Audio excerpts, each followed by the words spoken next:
पुसद कृषी उत्पन्न बाजार समिती नेहमी चर्चेने आणि प्रश्नाने गजबजलेली. एक वर्षापूर्वी इथे याच कर्मचाऱ्यांमार्फत साखळी उपोषण आणि त्यानंतर चक्क आमरण उपोषणाचा त्यांनी अवलंब केला होता. आज पुन्हा तेच कर्मचारी इथे साखळी उपोषणासाठी बसलेले आहे.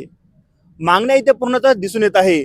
थकीत पगार, ज्यांची ग्रॅज्युटी आहे, अशा प्रकारच्या यांच्या मागण्या आहे. त्याचमुळे पुन्हा हे कर्मचारी इथे उपोषणाला बसलेले आहे. आता नेमकं हे प्रकरण काय, संपूर्ण विषय आपण त्यांच्याच मार्फत जाणून घेऊ. दादा, तुमचं नाव सांगा. माझं नाव भीमराव राठोड, कृषी उत्पन्न बाजार समितीचे पर्यवेक्षक. हे तुमचे अर्ज आहेत. पुन्हा तुम्ही उपोषणाला का बसले, नेमकी ती गरज का पडली तुम्हाला?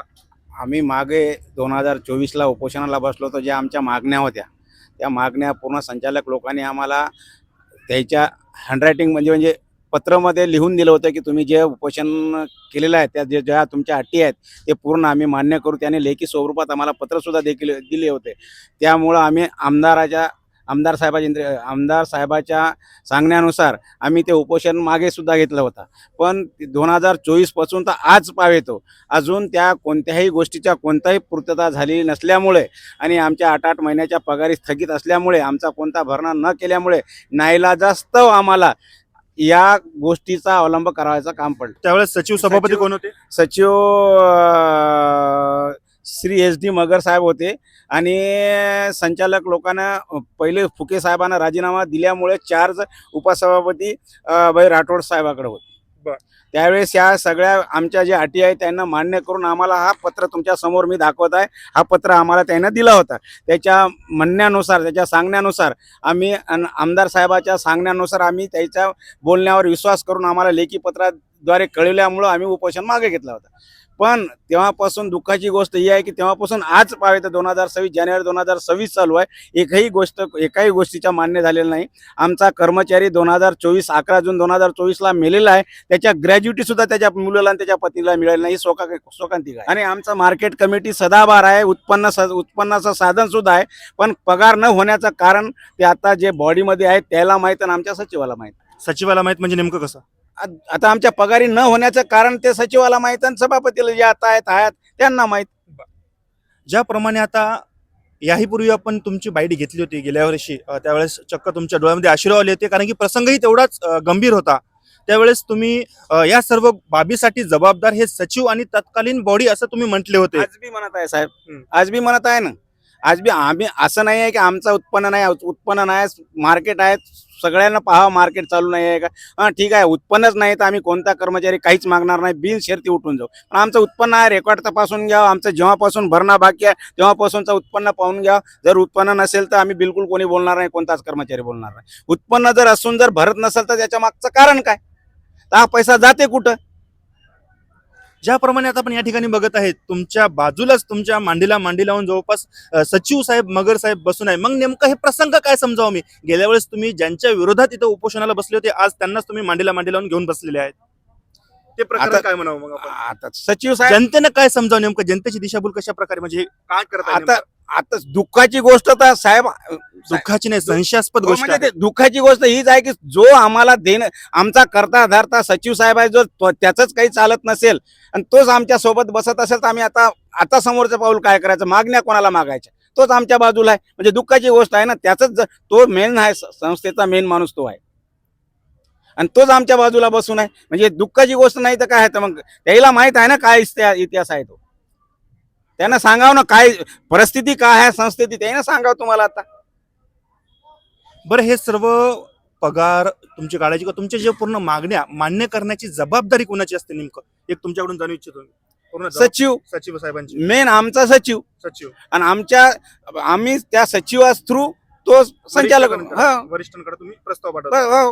बरं, ठीक आहे. आता हे जाणून घेतल्या आपण, जे तक्रारदार आहे, संपूर्ण जे एकूण 18 ते 19 यावेळेस उपोषण करते आहे, साखळी उपोषणाच्या माध्यमातून बसलेले आहे.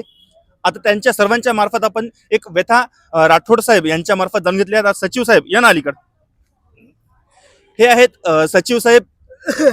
गेल्या वर्षीचे कृषी उत्पन्न बाजार समिती जे उपोषणाला व्यक्ती बसले होते, त्यांच्या दृष्टिक्षेपातले विलन आणि यावेळेसचे त्यांच्या मांडीला मांडी लावून बसलेले मगर साहेब. आता मगर साहेब, नेमका हा प्रकार काय? नेमकं ज्याप्रमाणे राठोड साहेबांनी म्हटलं की सर्वस्वी जबाबदार मगर साहेब आहेत, नेमकं हे प्रकार काय म्हणा नको, जनतेनं काय समजाव? मी का बसलो हा प्रश्न तुमचा वारंवार माझ्याकडे आलेला आहे. मागच्या विनंती करतो, 2024 आवाज थोडा साली जोरात घ्या. 2024 साली ज्या मागण्या होत्या त्या मंजूर करण्याची जबाबदारी माझी आणि प्रशासकीय संचालक मंडळाची होती. त्याच्यानंतर मंजूर केल्यानंतर त्याचा ठराव बनला जातो, त्याच्या नोटीस काढून ठराव बनले जाते. जेव्हा मी नोटीस काढल्या त्याच्यावर त्या कोणत्याही सह्या झालेल्या नाही, त्यामुळे पुढे हा प्रस्ताव रखडला गेला. आता तुम्ही म्हणता की त्याच्या गोष्टी दाखवायला पाहिजे, पण त्या नोटीस काढल्यावर त्याच्या सह्यात नाही झाल्या तर त्या कोरा कागद दाखवण्यातही अर्थ नाही. याच्यानंतर तुम्ही कधी पाहायचा असेल तर तुम्हाला दाखवूही शकतो.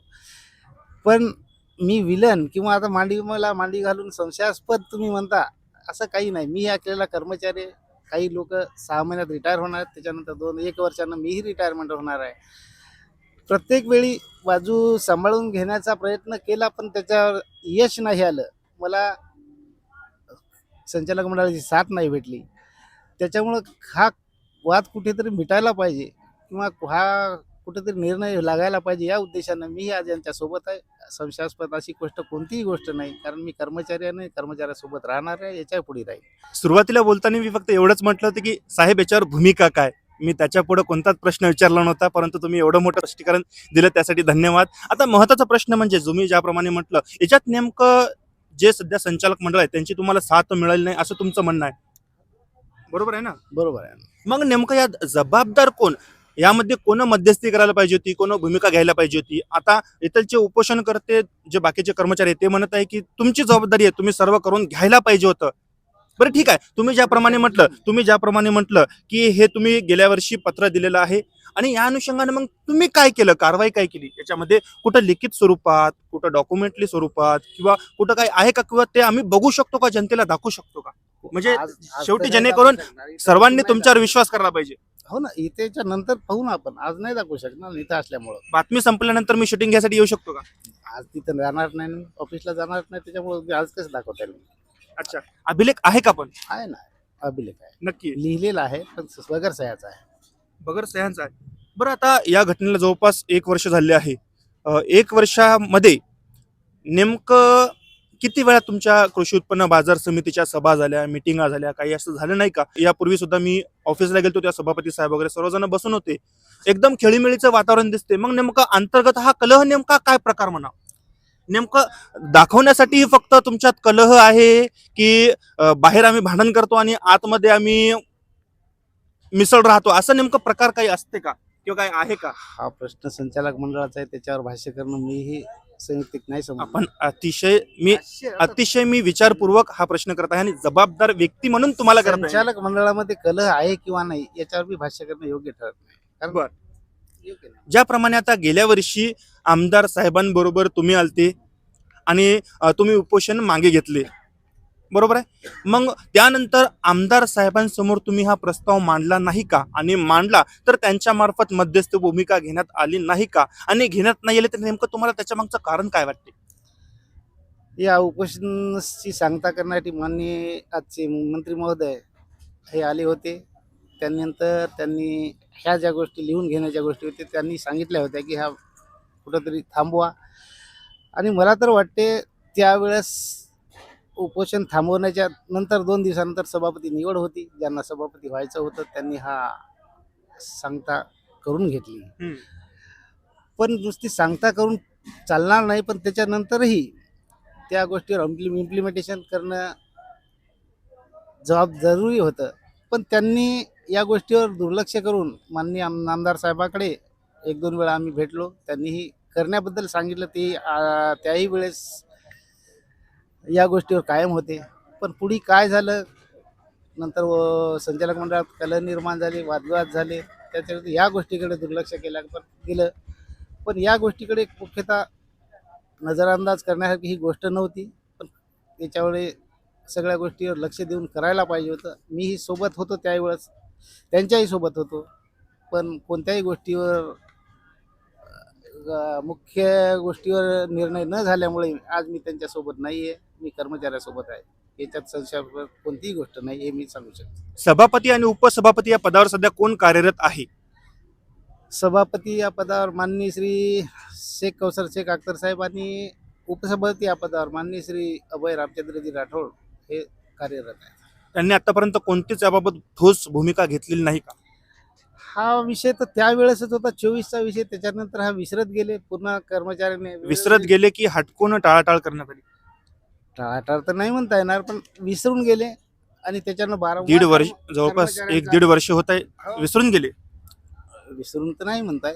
त्याच्यानंतर वारंवार कर्मचाऱ्यांचे अर्ज येत गेले त्या अनुषंगाने, पण त्याच्यावरही कोणती ठोस कारवाई झालेली नाही. बरं हा बोला ना साहेब. कारवाई वेळोवेळी व्हायला पाहिजे होती, पण त्यावर कोणतंही झालं नाही. 17 संचालक असताना मी एकटा कमी पडलो असंही म्हणायला हरकत नाही. साहेब तुम्ही कृषी उत्पन्न बाजार समितीमध्ये किती वर्षापासून या ठिकाणी कार्यरत आहात? मला तर 2002 पासून समजा मी आहे इथे. मला 25 वर्ष या वेगवेगळ्या पदावर झालेले आहेत. 25 वर्षाचा मुद्दा.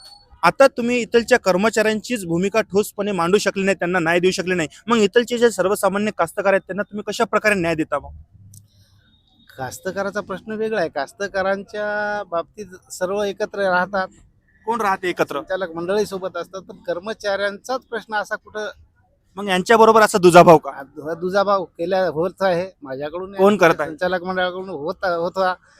पण आता संचालक मंडळ करत होता की तुम्ही सुद्धा करत होते? सगळे आता संचालक मंडळ आणि सचिव एकत्र झाले त्यावेळेस. पण अच्छा. आज ह्या गोष्टी घडत नसल्यामुळे मी बाजूला आलो. अच्छा. याच्यात संशयास्पद तुम्ही जे म्हणतात असं काही नाही. पण आता मी संशयास्पद स्पष्ट शब्द वापरलाच नाही, तुम्हीच 4 ते 5 वेळा संशयास्पद शब्द वापरला. सुरुवातीचा प्रश्न आहे तुमचा तो. अच्छा. बरं मग नेमकं तुम्ही आता इथलच्या उपोषण करताना कशा प्रकारे न्याय देसाल? न्याय म्हणजे आज साखळी उपोषण आहे.